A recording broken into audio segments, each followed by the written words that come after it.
Bik Bizkaia ezkerraldea eraikinean daukagu gazteekin hitzordua. Lanbide heziketako ikasleak ikasenpresa kongresuaren lehenengo edizioan parte hartzen ari dira. Izan ekintzaile lelopean, teknikak, lanbide heziketarako berrikuntza eta ikerketa zentroak Donostian, Barakaldon eta Gasteizen antolatu ditu kongresu hauek, eta 570 ikasle inguruk parte hartu dute.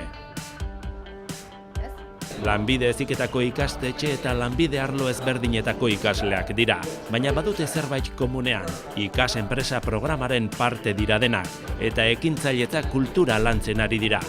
Gaur, elkarlanean arituko dira hainbat tailerretan.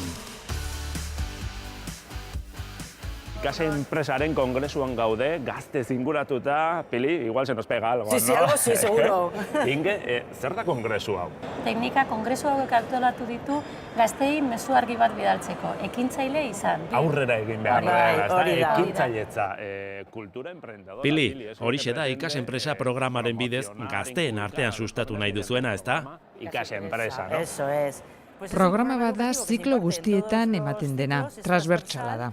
Ikaslei proposatzen diegu enpresa txiki bat sortzeko. Bertako arlo guztietan lan egin dezaten.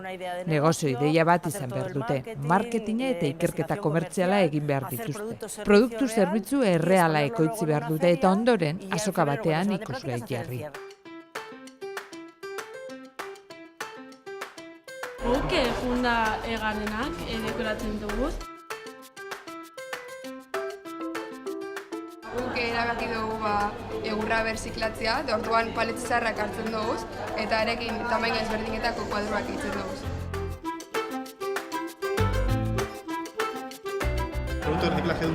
Eraikuntzako zenbait materialari bigarren erabilpen bat ematen diegu, adibidez bolalumak uzteko toki moduan.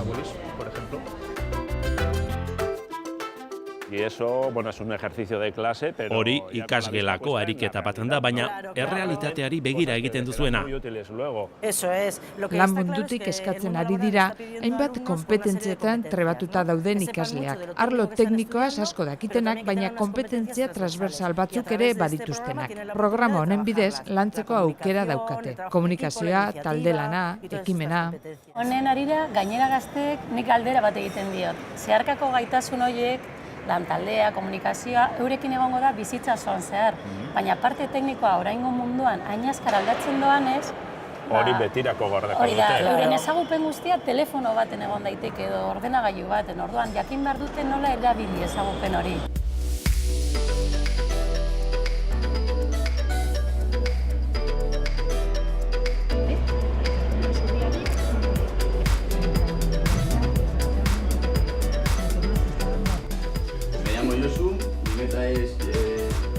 Llegar a trabajar en un taller de mecanizado. ¡Fútbol!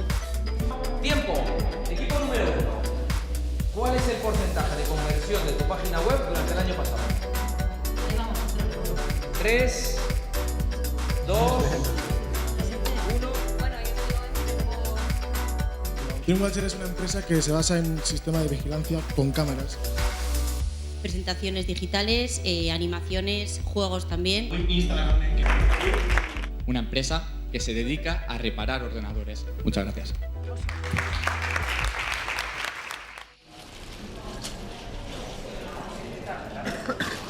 Bakoitzak bat hartu favorez. Denen daukagu, quiero que me deis una historia, vuestra historia de vuestro trabajo ideal. Con las piezas que tenéis. Ikasenpresa proiektutik sortutako enpresa virtual hauek lanbide heziketako ikasgeletan hasten dira, lehen pausuak ematen. Ikasleek hartzen dituzte beren negozioei buruzko erabaki guztiak. Zer produktu salduko duten, nola kudeatuko duten, marketinga, finantzak, baina produktuak saltzea baino, ikasleek bidean ikasten dutena da garrantzitsuena. Ikasleak beraiek dira ikasketa prozesuaren gidari, eta irakaslea sortzen ari diren beharrei erantzuteko dago. Liburuak aparte, ez dago libururik, ez dago libururik, behar badu nik eraman dezaket klase batera edo erakusteko, baina ez. Eta lehen momentutik, enpresa sartu, eta haiek bere ideiak gu moderatzailea gara, eta hor gaude hori ze laguntzeko eta gatazkak ez egiteko. Bidea egiten, ez? Hori da, lehen momentutik. Hau behar dut. erantzun bat. Horize, eta lehen momentutik adibidez, eta nola egingo dugu nomena bat edo segurtasun ordainketak. Egiten ikasten dute, ez? Horize, eta bizitza, errealitateko bizitza ikasten dute gelan.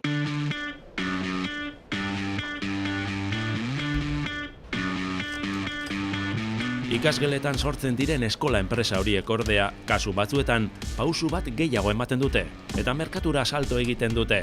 Benetako enpresa bat sortu nahi duten ekintzaile gazteei laguntzeko, urrats bat proiektua jarri zuen martxan teknikak 2000. Urtean. Lanbide heziketako zentroetatik eskaintzen dute laguntza hori, baina ekintzaileak ez du zertan lanbide heziketako ikaslea izan behar. Maider naiz, nire enpresa Luma Suite deitzen da. Luma, eta suite hoteleko suitak bezala. Hoteleko suite batean bezain eroso daude musika instrumentuak Luma Suitek saltzen dituen konpositez egindako kaxa arin hauetan. Maider, ingeniaria eta musikaria da, eta Bidasoako Lanbide Heziketako Institutuan jaso zuen bere enpresa sortzeko laguntza. Bai, urrats bat zerbitzua gaur egun 75 lanbide heziketako zentroetan eskaintzen da, 3 lurraldetan, eta zentro bakoitzean irakasle dinamizatzaile bat daukagu laguntza hori emoteko prozesuaren bidez. Enpresa bat sortzea prozesu konplexua da, eta bidean hainbat behar sortzen zaizkie, diru laguntzei buruzko informazioa, tresneria non lortu, lokalak, aholkularitza fiskala, ekonomikoa. Babesa eskaintzen diozu ez da. Realitatea gogorra da, ikas enpresa toki erosoa da, baina mundu errealean zenbat enpresa sortzen dira eta zenbatek irauten dute. Bai, urrats bat zerbitzua eskaintzen hasi zanetik 2000. Urtean 700 enpresa baino gehiago sortu dira. Asko, Bai. Eta horietatik 70% bizirik mantentzen da. Nik Miguel Altuna Institutuan gradu ertaineko ziklo bat egin nuen. Esperientzia hartzen hasi nintzen, baina nik beti eraman dut odolean ekintzailetza. 2008an nire enpresa sortzea erabaki nuen. Miguel Altuna Institutuan makina bati buruzko aholkua eskatu nuen, eta orduan esan zidaten urrats bat izeneko programa bat zegoela. Laguntza horri esker ez nuen ezer inbertitu behar eta negozioarekin has nintekeen. 10 urte beteko ditu aurten Elursa enpresak. Doitasun handiko mekanizatuak egiten dituzte eta dagoeneko 10 langile ditu. Garagardo naturala ekoizten dute Boga Garagardoak kooperatiban. 2015. Urtean urrats bat sari irabazi genuen, ekintzailetza enpresarik onena izanik, eta orduan laguntzaz aparte sari ekonomika be jaso genuen, eta oso garrantzitsua izan zen bai.